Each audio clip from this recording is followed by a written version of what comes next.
The sun was rising slowly in the quiet village of Ebele. Birds sang gently as the morning breeze passed through the mango trees. Mama Udo sat on the wooden bench in front of her large clay house. She was a strong and rich woman, known all over the village. Her farm was the biggest. Her goats and chickens were healthy. People came from far to buy her yam and cassava. But Mama Udo was not smiling today. She watched the path to her compound. No footsteps, no voices, no children running to hug her. Her 3 children had left the village many years ago. They lived in the big city now. Kosi, the oldest, was a doctor. Ada, the only daughter, sold clothes and made plenty money. Obi, the last born, worked with a big man in government. But none of them had come home in years. They didn't even call often. Mama Udo sighed and looked at her walking stick.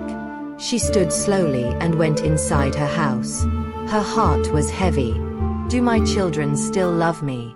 she whispered to herself. Later that day, she walked to the village square and met her old friend, Papa Ikena. "I want to try something," she said softly. "I want to know if my children still care." "What do you mean?" Papa Ikena asked, squinting his eyes. "I will pretend to be very sick. I will tell the village that I cannot move, that I am weak. I want to see if my children will come." Papa Ikena shook his head slowly. "That is dangerous, Mama Udo." "I must know," she said. "If they don't come now, maybe they never will." Papa Ikena agreed to help. He would send word to her children, telling them their mother was very sick and could not stand or eat. Mama Udo lay on her bed, wrapped in a faded wrapper, staring at the ceiling. She would wait. But would they come? 3 days passed. The news had reached the city. Kosi got the message first. He read it twice. "Mother is sick," he whispered. But he had work. Many patients were waiting. "I will go next week," he said to himself. Ada saw the message too. She was in her shop, selling bright dresses and talking to a customer. Her face grew cold as she read the letter. Is she really sick? She's always strong. Still, she felt a sting in her heart. But she folded the paper and went back to work. Obi didn't read the letter. His assistant told him. "Your mother is not well," she said. Obi raised his hand.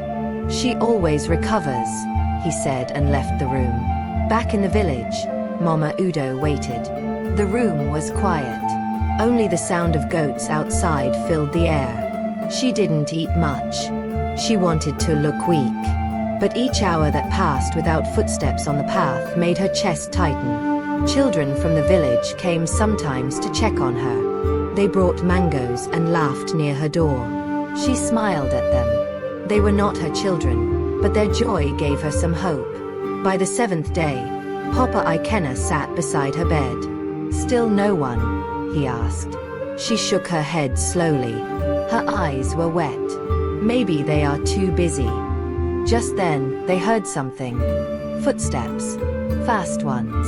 Many. "Someone is coming," Papa Ikena whispered. Ada was the first to enter the compound. Her eyes scanned the house quickly. She looked tired. Behind her, Kosi stepped in. He carried a small bag.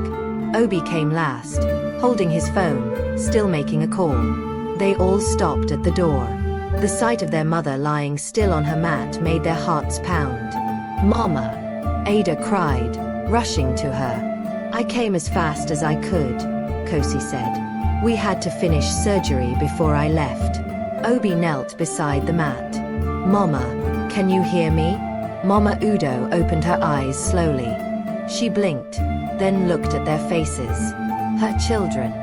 Grown, serious, and unsure. "I'm here," she whispered. "Mama," Ada said, holding her hand. "Why didn't you tell us before it got this bad?"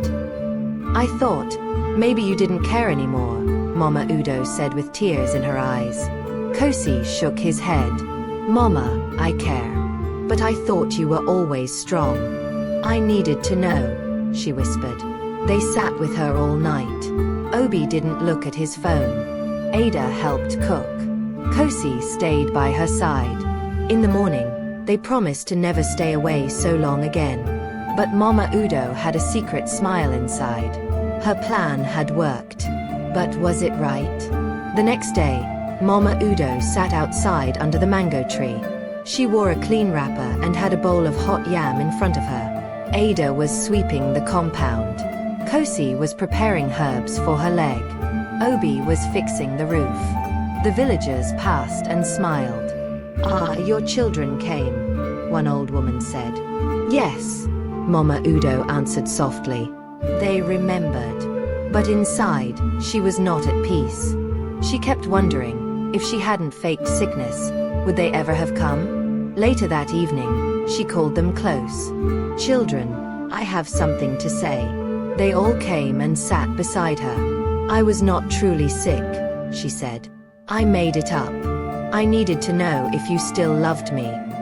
Silence fell. Kosi looked away. Ada blinked. Obi stood up slowly. "You lied to us?" Ada asked. Mama Udo nodded. "Yes. Because my heart was broken." Obi looked down. "Mama, we made you feel forgotten." Kosi held her hand. "You were right. We forgot how much you need us." Tears filled everyone's eyes. Not from anger, but from truth. After the confession, the children stayed for many days. They helped fix the farm, painted the walls, and played drums in the evening. Laughter returned to the house. But in the city, news had spread. "Rich mother fakes sickness to test love," the papers shouted. Some people were angry. Some praised her courage. Mama Udo didn't mind. She had her family back. Every market day, she sat proudly with her children beside her. People would come and ask, "Is it true you tricked them?" And she would smile and say, "Sometimes, love needs a small push." The wind blew softly across Ebele village as evening drew near. Smoke rose from cooking fires, and children chased each other through the dusty paths. Inside Mama Udo's compound, the mood was lighter now, but something still sat quietly in the air, like a question no one had answered. Obi sat outside, peeling yams with his sister Ada. "Did you really believe she was dying?" he asked softly. Ada nodded. "Yes. When I saw the message, my heart dropped. I couldn't sleep." Kosi joined them, sitting on a small stool. "When I saw her lying still on that mat, something broke inside me. I thought we had lost her." Ada shook her head slowly. "But she wasn't sick. She made it up." Obi sighed. "Maybe it was the only way to reach us. We were too busy, too far away in our own lives." They were quiet for a while. Crickets began to chirp in the nearby bush. Kosi stood. "We must make it right. Not just with words, but with action." Ada looked up. "What do you mean?" "I mean, we fix this house. We plant her farm. We sit with her every evening. We don't just come because we're scared. We come because we love her." Obi nodded slowly. "Let's do it." The next morning, they began their plan. Obi walked to the market and bought new wood to fix the leaking roof.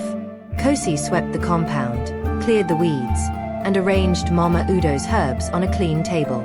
Ada washed the curtains, cleaned the walls with warm water, and hung fresh wrappers inside. Mama Udo watched from her chair, silent but smiling. At sunset, the three of them sat on mats by her feet. They handed her a small gift, a beaded necklace from her old box, cleaned and shining. "This is for you, Mama," Ada said softly, "to remind you that we are here." Mama Udo touched the beads with shaking fingers. "Thank you, my children." But even as she smiled, she noticed something. Obi kept looking over his shoulder. Kosi checked his watch often. Ada's phone kept buzzing. They were here, yes, but part of them was already leaving. 2 days later, Mama Udo woke up before the sun. The cock had not even crowed yet. She sat by the fire, turning dry sticks into flame. Her face was calm, but her mind was busy. Her children had told her they would stay a week. Today was the 6th day. They had done so much, cleaning, cooking, laughing, but she could feel it. The city was calling them back. Work, money, plans, pressure. It was pulling them away. When the sun rose, they sat together to eat. Boiled yam and palm oil, roasted groundnuts, and zobo in clay cups. Obi spoke first. "Mama, we may have to return tomorrow. The governor is holding a meeting, and I must be there." Kosi added, "The hospital sent a message too. My patients are waiting." Ada looked down. "My shop assistant made a mistake with some orders. I need to fix it." Mama Udo nodded slowly. She didn't cry. She didn't beg. "I understand," she said. They were quiet. "I am proud of all of you," she continued. "You have done well. You have become strong and important. I wanted to know if you still had space for your old mother." "Mama," Kosi began, but she raised her hand. "No, let me speak," she said gently. "I will not trick you again. But I ask for one thing. Come back. Not because I pretend to be sick, not because I lie. Come back because you want to. Even just once a month." Obi nodded. "I will, Mama. I promise too," Ada said. Kosi stood and hugged her. "You will never be alone again." That night, they sat by the fire, telling stories. Obi shared a funny story about getting lost in the city. Ada sang an old village song. Kosi played the drum with the children from next door. Mama Udo sat with her eyes closed, smiling. This was what she wanted. Not gifts, not money, just the warm sound of laughter, the closeness of love. The next morning, they left. They hugged her tight. Ada cried a little. Obi gave her a new phone. Kosi left a bag of medicine and instructions. Then they walked down the red path, waving until she could see them no more. For a while, the house was quiet again, but it felt different this time. Mama Udo stood by the doorway, the sun warming her face. Her heart was full, not from the trick she played, but from the truth she had found. Even when love goes quiet, it does not disappear. Sometimes, it just needs to be reminded how to speak again.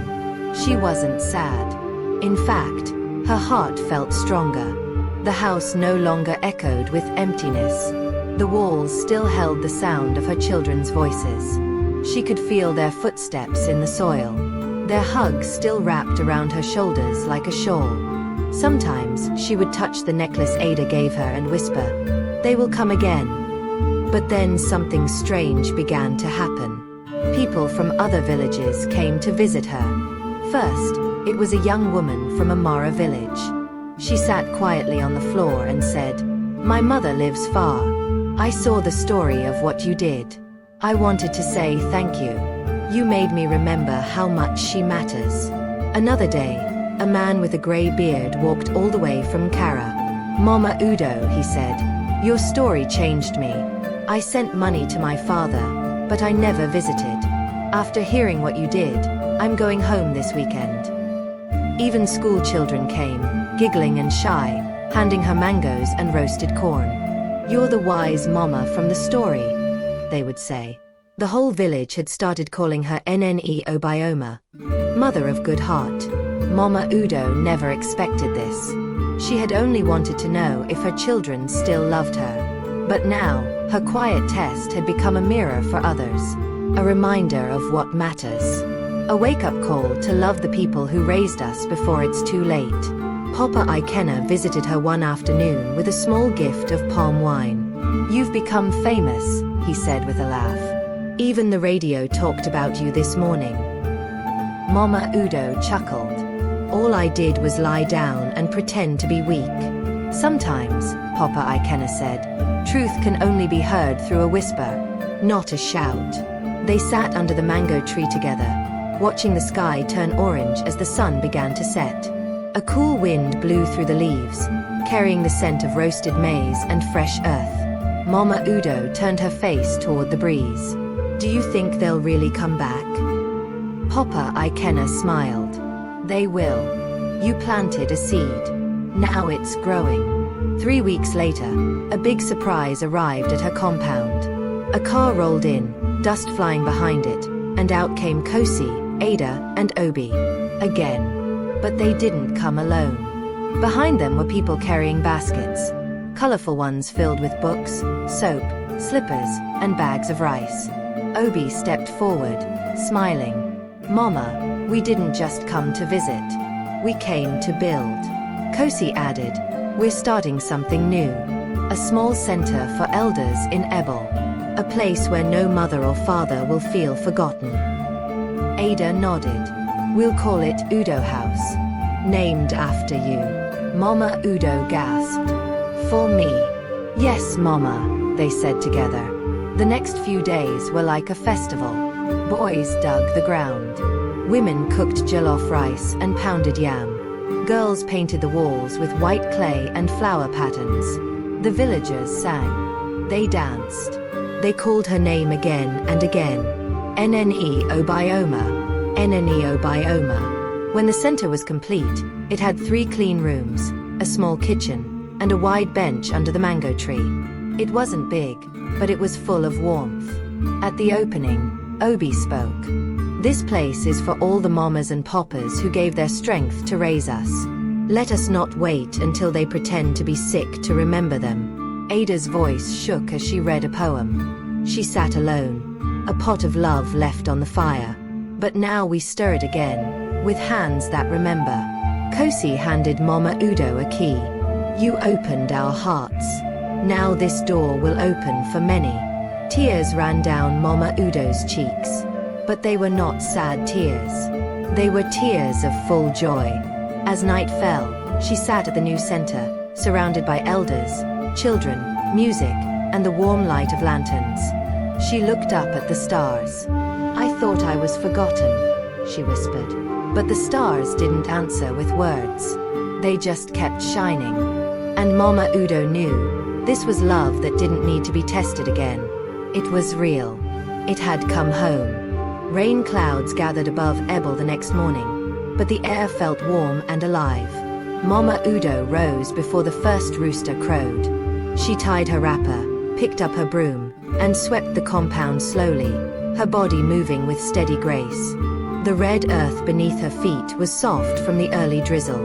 She paused and looked at the small building beside her home, the new Udo house. A carved wooden sign hung on the front. Honor your elders before it's too late. That day was the beginning of something new. Old men with white beards came, walking slowly with canes. Women with soft, wrinkled hands arrived, their wrappers swaying as they moved. Some brought palm oil, some brought stories, and all brought the quiet longing to be remembered. Ada, Obi, and Kosi were busy inside, arranging mats, cooking stew, and writing names in a book. Mama Udo sat outside under the mango tree, her eyes wide with joy. Each elder who entered was welcomed with a calabash of warm zobo and a gentle hug. Some wept. Some laughed. All felt seen. A woman named Mama Nkechi, who had not spoken more than 5 words in years, stood up slowly and said, "This is the first time I felt alive since my children moved to the city." The people clapped. Kosi nodded with tears in his eyes.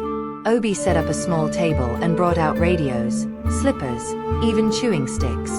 "Take anything you need," he said. "This place is yours." Ada sat with the women and taught them how to tie headscarves in new styles. They giggled like young girls again. From that day on, Udo House became a place of life. Children came to listen to stories. Youth came to sweep and fetch water. Travelers brought goods from far away, and always left with new wisdom. But one night, as the fire crackled and the drums fell quiet, Mama Udo sat alone under the stars.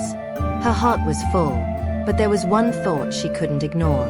What if she had never pretended? What if she had never told that lie? Would any of this have happened? Was it wrong to trick the people she loved? She closed her eyes and whispered into the wind, "Forgive me, ancestors, if I used foolishness to wake love." A soft breeze passed over her skin. The leaves above rustled gently, like a soft clap from spirits unseen. And deep inside, she felt peace. Months passed like river water, steady, always moving, always changing. Udo House had grown.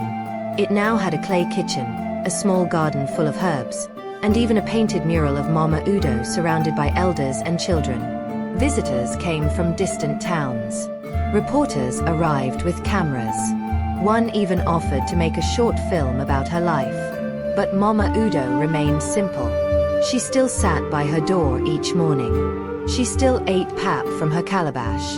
And she still waited, not for fame, but for the soft footsteps of her children returning again. One bright afternoon, a letter arrived.